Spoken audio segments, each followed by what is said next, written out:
Hi, welcome to Mahanagar. నేను మీ Manoj.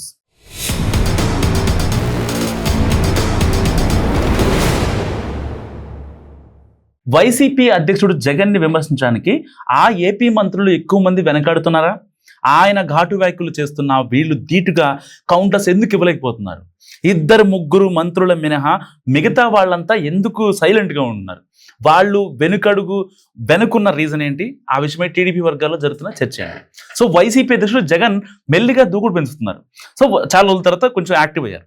So ప్రభుత్వం మీద విమర్శల వాడి పెరుగుతుంది. ఈ క్రమంలోనే తాజాగా అనంతపురం జిల్లాలో ఆయన చేసిన కామెంట్స్ మీద రాష్ట్ర వ్యాప్తంగా హాట్గా చర్చ జరుగుతుంది. ఇలాగే ఉంటే పోలీసుల బట్టలోడు తీస్తా అంటూ కూడా జగన్ అన్న మాటలపై టీడీపీతో పాటు మరికొన్ని రాజకీయ పక్షాలు, పోలీస్ సంఘాలు రియాక్ట్ అవుతున్నాయి. మాజీ ముఖ్యమంత్రి మాటల్ని తప్పుబడుతున్నారు చాలా మంది. సో రాష్ట్ర మంత్రులు కూడా కొందరు రియాక్ట్ అవుతున్నారు. కానీ ఆ కొందరు అన్న దగ్గరే అస్సలు తేడా కొడుతుంది. మామూలుగా అయితే ఇప్పుడున్న పరిస్థితుల్లో ప్రతిపక్ష నేత అన్న మాటల మీద క్యాబినెట్ మొత్తం మూకుమ్మడిగా విరుచుకుపడాల్సిందని, అలా కాకుండా కొందరి దగ్గరే మ్యాటర్ ఆగిందంటే ఎక్కడో తేడా కొడుతుంది సీనా అని అంటున్నారు పరిశీలకులు. సో హోంమంత్రి ఇంకో ఇద్దరు మాత్రమే రియాక్ట్ అయ్యారని, సీనియర్ మినిస్టర్స్ సైతం కామ్గా అసలు మన సబ్జెక్ట్ కాదన్నట్టుగా ఉండడాన్ని ప్రత్యేకంగా చూడాలన్న అభిప్రాయం కూడా వ్యక్తమవుతుంది ఎక్కువ మందిలో. సో ఈ మౌనం వెనుక రకరకాల అర్థాలని వెతకాల్సి ఉంటుందని కూడా అంటున్నారు పరిశీలకులు. సో సీనియర్స్ ఎవరికి వారు వ్యూహాత్మకంగా వ్యవహరించి కావాలనే కామైపోయి ఉంటారన్న అభిప్రాయాలు కూడా వ్యక్తమవుతున్నాయి.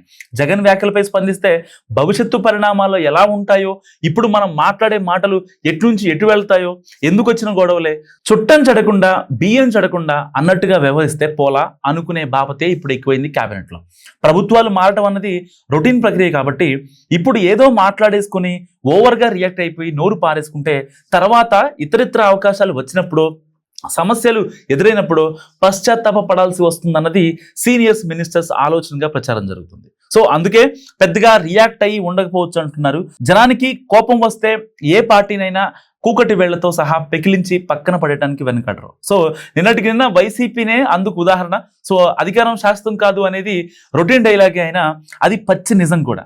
సో ఈ విషయాన్ని మనసులో పెట్టుకునే ఎవరి జాగ్రత్తలో వారు ఉంటూ తప్పించుకు తిరుగువాడు ధన్యుడు సుమతి శతక పద్యాన్ని గుర్తు చేసుకుంటున్నారన్నది ఏపీ పొలిటికల్ టాక్. సో ఇప్పుడు అనవసరంగా విమర్శలు చేస్తే రేపు లేనిపోని ఇబ్బందులు వస్తాయన్నదే వాళ్ళ ఆలోచనగా తెలుస్తుంది. సో కేవలం మంత్రులే కాదు, party senior leader Yanamala Ramakrishnudu కావచ్చు, ఇంకా గోరంట్ల బుచ్చ చౌదరి కావచ్చు, ప్రత్తిపాటి పుల్లారావు కావచ్చు, ధూళిపాల నరేంద్ర లాంటి వాళ్ళు కూడా ముందుకు వచ్చి జగన్ను ఏకిపారేయాలన్నంత కసిగా ఏం లేరట. సో వీళ్ళంతా అవకాశాల కోసం కాకుండా టీడీపీ పరంగా తమకు దక్కుతున్న ప్రాధాన్యత, ఆశలు, అసంతృప్తుల వంటి రకరకాల కారణాలతో కామ్గా అయిపోయి ఉండవచ్చు అంటున్నారు. సో గతంలో జగన్ ముఖ్యమంత్రిగా ఉన్నప్పుడు ఒంటికాల మీద లేచిన నోరు చేసుకునే వాళ్ళు 30 మంది దాకా ఉండేవాళ్ళు. అలాంటిది ఇప్పుడు మాజీ ముఖ్యమంత్రి అయ్యాక ఆయన మీద మాట్లాడటానికి టీడీపీ నాయకులు వేళ్ల మీద లెక్క పెట్టుకునే స్థాయిలోనే ఉన్నారట.